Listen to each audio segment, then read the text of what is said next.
Hey everybody, welcome to the channel and welcome to my top 5 Vampire Survivor-esque games on the Steam Deck. Yes, Vampire Survivor, the game that kicked off the whole Survivor-based game phenomenon on Steam a few years ago, and it's really emerged as one of my favorite, I would say favorite, pretty close to favorite anyway, genre of games to play right now because there's so much out there. And I thought it would be really cool to share 5 games that I think are worth their money and they offer something different in the genre because the genre itself is kind of this weird Vampire Survivor is kind of this game that is kind of idle based. The actions auto queue. You get to select the abilities you want to upgrade or choose for your character, and every run is kind of different.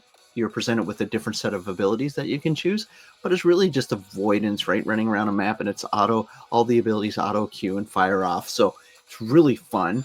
The gameplay loop is pretty engaging and really kind of, it's passive. There's some action in some of those games, but Vampire Survivor started this kind of, I think, started the ball rolling. And these 5 games do something really unique and interesting, and I think are exceptionally fun and worth your attention to take a look at if you like this genre. Like for me, it's probably, like I said, one of my favorite genres out right now, and I spend a lot of time playing these games. So without further ado, and hopefully you've subscribed to the channel, I really appreciate it. We're going to get into the first one, and probably one of my favorites right now. It's called Dwarven Realms, a game that just came out recently in early access. What I love about this is they take it up a notch. It's got a really great mix of passive and action combat within the core gameplay loop. And what really drives it apart is the base building and crafting that's involved in between your missions when you go out into the world and do these really interesting missions. The base building, when you go back, you can start leveling up areas like the crafting area, your abilities area, and there's really cool, unique story going on. You can tell they spend a lot of time and a lot of attention to detail here. And it's really cool that you can go through and say, whatever you collect resource-wise out during your adventures in the core gameplay loop, you can come back and upgrade your base, which really attracts me as a gamer to this. I love this style of kind of interaction in my game. And it's really good mix between like the Diablo-esque games and the Path of Exile when it comes to your skill trees and all that kind of stuff. I just really adore this game right now, and I think it's great.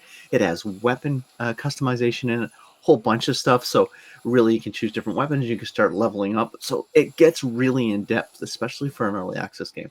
Gameplay sessions are really short, so you can play, and then it triggers a moment that you can exit the core game map area and go fight a boss. And the boss have interesting mechanics. It's just really fun. It's a really good take on it. So there's seasonal play on there, so you got to make sure you read which type of character you're going to create there. I chose seasonal play. Performance is okay to good. It's early access, so there are some drops. Now, when I first played Vampire Survivors, I really enjoyed it. Wasn't a big fan of the art style or just the kind of the background being a vampire or survivor or whatever. That didn't really stick to me from the story side, the lore, but I really love the gameplay. So the next game on the list really was my first step outside of Vampire Survivor, where I started falling in love with this genre. It's called Soulstone Survivor. It's been out a while. I really gravitated to the art style. I really love the art style in it. And since it's been out a little while, like it came out right around Vampire Survivors, the content is massive in the game. The biome diversity is great. It's kind of really still has that passive game style gameplay where you get your abilities, you choose it, and you just run around and avoid stuff and all that kind of stuff, and take down some elite monsters and stuff like that. But the biome diversity is great. The art style is amazing. There's so much content, like so much content in there. I think my one bit of minor grievance with the game, it takes a while to level and unlock new characters, I found. So that, I think, still needs to be smoothed out, and the performance is excellent on the Steam Deck, so really good choice. The next one just came out in early access, and again, I talked a little bit about I need to feel the lore, the IP. That's what makes me gravitate towards a game, and I think a lot of people are like that, right? I play Lord of the Rings games because I love Lord of the Rings. I play Star Wars games because I love Star Wars. I play Halo games because I love Halo.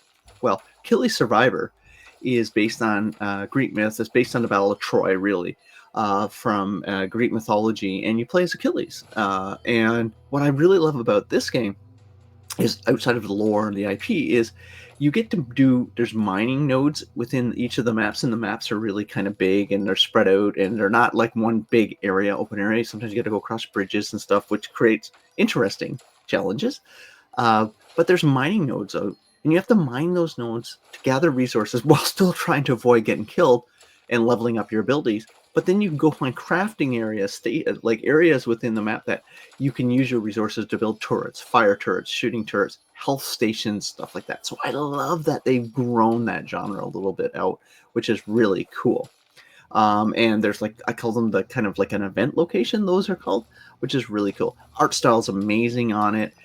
The fact that you can unlock new heroes like Hector, and you keep going down the list of Greek mythology, whoever was at the Battle of Troy, and stuff like that. So it's really cool. It's the end game for Achilles, right? Like, that's, Achilles, Battle of Troy. Yay! A performance is okay. There's like, I'd say it's there's times in the game where it'll drop down to 25 frames per second, but it's just came out. It's in early access. I hope they really smooth that out on the Steam Deck. The next game is an offshoot of Deep Rock Galactic, a extraction-based mining 4-player co-op game that's super popular on Steam. This game this company created that great game, and they support it, and they made Deep Rock Survivor. If you like Deep Rock, you're going to love this game. I actually like Deep Rock. I actually like this game a lot. If you love the IP, you're going to love this right away. The gameplay is rock solid. It's, they took whatever Vampire Survivor does, and they've really focused on that. And there's a little extraction bit at the end. You got to extract yourself at a level. So they took something from their core IP and brought it in. I just think it's a really good game. Is it my favorite on the list? No, because I don't think they took enough chances. But I am like, you can pretty much guarantee they're going to continue to support this, because Deep Rock Galactic's been in a long while, and they continue to support that and update that game. So I'm really hoping the future of this game is really good. But right now, this is a solid survivor-based game. I love the characters in it. I love the design. Their abilities are really cool that you can unlock. And that little extraction part at the end is really cool. I really enjoy that. Like, get to the pod, blah, blah, blah, and all the fanfare around that. And the most recent game I've played actually in this genre is called TemTeam Survivor. Yes, TemTeam. They're famous for their Pokemon-esque or Pokemon. I love messing that up to mess with people. But yeah, it's a Pokemon, some would say ripoff. TemTeam is, but I think it's since it's on the Switch, Nintendo doesn't have a problem with it. So TemTeam Survivors actually basically their attempt at this subgenre, and I think they've done a remarkable job so far. The fact that they're your Temtems, you get to unlock them as you progress through. The progression system is really good, but during a match, there's the ability to upgrade your powers, but also get legendaries. That is really cool. Some of the legendaries that you unlock has your Temtem grows in power during the match.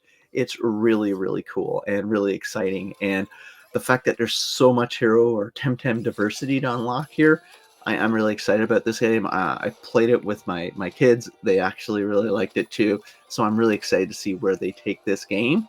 So there you go. 5 vampire-esque games that I think are worth your attention. They run great on the Steam Deck, and I think you'll have a blast playing any one of those. But let me know in the comments if there's one game that you want me to take a look at that you're enjoying. I definitely will. But I must say I'm having a blast playing these games, because you know what? They speak to me with their short kind of gameplay sessions, which really, as you get older, kind of need that. I can't invest 5 hours into a game, but if I had to pick one on this list, which I will do, I think you will enjoy any of these 5. I'm gotta say, Dwarven Realms, oh boy, I'm gonna go play it right now. Right after I tell you to subscribe to this channel, because I really appreciate the support. Bye everyone.